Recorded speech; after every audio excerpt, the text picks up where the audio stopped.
E aí, alunos do nono ano, tudo bem com vocês? Vamos então mais uma semana, né? O PET, Plano de Estudos Tutorados de Minas Gerais, volume 2, né? A gente vai continuar aí. Hoje é a semana 2, páginas 68 até a 71. Pessoal, aí eu coloquei meu Instagram embaixo, quem precisar entrar em contato comigo, né? Tem também, se inscrevam aí no canal, curtam o vídeo, para que a gente possa fazer esse vídeo chegar a mais pessoas aí.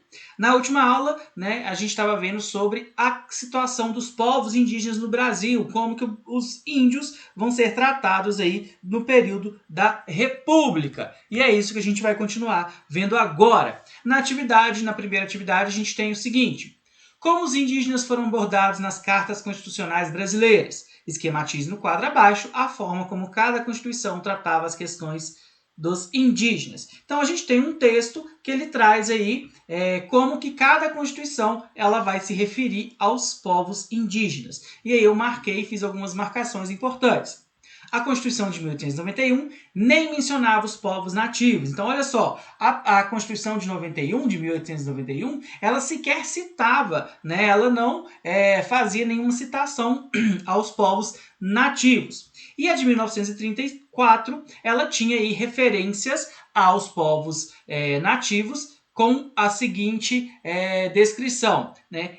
Qual que seria, né, a competência do Estado. Incorporação dos silvícolas à comunhão nacional. E o artigo 129 estabelecia: será respeitada a posse das terras de silvícolas que nelas se achem permanentemente localizados, sendo-lhes, no entanto, vedada aliená-las. Então, na Constituição de 34, a gente já tem a garantia, né, da posse, né, que se iria respeitar a posse da terra pelos grupos indígenas, né, mas eles não teriam o direito de vendê-la. E nas outras constituições, tanto na de 1937 quanto na de 1946, a gente tem a continuidade, as mesmas referências aí, a de 34. Então, muda como que foi redigida, né? Muda a redação, algumas palavras, mas continua a mesma coisa. Então, garante o índio a terra que ele está localizado, não tendo direito ele de vendê-la, ok? Então, aí vocês podem completar o quadro. A de 1891, que nem citava, a de 1934, que garantia ao índio a posse da terra, mas não garantia o direito para ele de vender essa terra, e a de 37 e 46, que continua a mesma de 34, ok? Depois a gente tem a seguinte pergunta: mesmo com a garantia do direito à posse de terras estabelecidas a partir da Constituição de 1934, os índios tinham um desafio a ser enfrentado. Que desafio era esse? Então, a gente tem aí também, né, naquele trecho que está lá em cima, eu marquei para vocês aí algumas partes. Olha só: o direito de viverem nas terras que ocupavam tradicionalmente, proibindo-os de vendê-las. No entanto, o texto não define a quem cabia a propriedade da terra indígena, em que os índios moram permanentemente, de qual têm a posse e não podem vender. Criava uma lacuna jurídica sobre a propriedade, por exemplo, no caso do grupo indígena desaparecer. Então, pessoal, o grande problema, né, que vem se arrastando desde 1934 é a questão da demarcação das terras indígenas, né? Então, quem que demarca essas terras? Quem decide quais são essas terras? Como que o governo vê tudo isso? Né? Então, é um grande desafio para os povos indígenas, né? E até mesmo essa questão da posse da terra, porque no caso de um grupo de indígenas que desaparece, essa terra é de quem? Ela é do Estado? Ela é de algum outro grupo? Né? Então, essas são questões importantes aí. Agora vamos aí a número 2.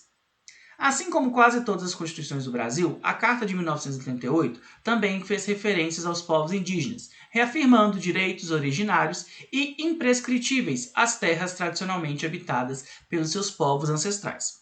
Sua grande conquista está no âmbito de que ela superou o conceito de assimilação, que entendia indígenas como categoria social transitória, fadada ao desaparecimento. Então, antes, a ideia do índio é que ele deveria ser incorporado. Então, que o índio iria desaparecer, né? Que ele seria incorporado à sociedade e que a sua cultura iria desaparecer. E a Constituição de 1988, né, ela vai trazer uma diferença nisso aí. A Constituição de 1988 trouxe um considerável avanço no sentido de criar um sistema de normas a fim de proteger os direitos e interesses indígenas. Os direitos constitucionais dos índios encontram-se no capítulo Ordem 8, no capítulo 8, da ordem social. Nesse capítulo, destacam-se os artigos 231 e 232. Leiam trechos desses artigos e em seguida respondam as questões. Então, a Constituição de 1988, ela vai trazer uma grande mudança, uma grande importância, porque ela deixa de ver o índio como alguém que tem que ser levado a ter uma nova cultura e leva a ter um respeito maior por essa cultura. Aí a gente tem a pergunta aí, ó. Qual a maior contribuição que a Constituição de 1988 traz para os povos indígenas? Aí a gente tem alguns artigos que eu marquei para vocês. Olha só. São reconhecidos aos índios sua organização social, costumes, língua, crenças e tradições, e os direitos originários sobre as terras que tradicionalmente ocupam, competindo à União demarcá-las, proteger e fazer respeitar todos os seus bens. Então, qual que é a grande contribuição? Garante ao índio essa a posse das suas terras, mas também garante também a continuidade da sua cultura, da sua tradição e o reconhecimento dessa cultura, dessa tradição, ok? E aí a gente tem lá embaixo também, olha só, as terras tradicionalmente ocupadas pelos índios destinam-se à sua posse permanente, cabendo-lhes o usufruto exclusivo das riquezas do solo, dos rios, dos lagos nela existentes. Por que eu marquei aí essa questão aí embaixo? Porque a gente, não sei se vocês têm acompanhado nos jornais, a gente tem algumas discussões a respeito disso, da invasão de terras indígenas para poder explorar minerais aí, ok? Bom, vamos à próxima aí, ó. Qual ponto ainda é um desafio para os povos indígenas, mesmo depois da promulgação da Constituição de 1988? Então a gente tem dois grandes, a gente tem inúmeras questões, mas dois desafios importantes aí. A questão da demarcação indígena, as terras que deveriam ser demarcadas como sendo de propriedade dos índios, e também a questão da exploração dessas terras, que muitas vezes essas terras são invadidas e exploradas por não indígenas, ok? Você acredita que após a Constituição de 1988 os índios passam a viver mais tranquilos e a não ter seus direitos desrespeitados? Então, hoje, vocês acham que 100% dos direitos dos índios são respeitados? Só vocês acompanharem o noticiário que vocês vão ver que, infelizmente, isso está longe de ser uma realidade. Os direitos dos índios, das populações indígenas, muitas vezes é desrespeitado, ok? A próxima aí, ó. Ao reconhecer a organização social, os costumes, as línguas, as crenças e as tradições dos povos indígenas, o Brasil não apenas corrige um erro cometido nas demais constituições, como também tenta minimizar os efeitos do longo processo de destruição de sua cultura. Por que é importante garantir esses direitos aos índios e preservar as culturas indígenas? Então essa é uma resposta pessoal. Por que você acha que é importante aí esse reconhecimento, essa preservação, e essa garantia dos direitos dos povos indígenas, ok?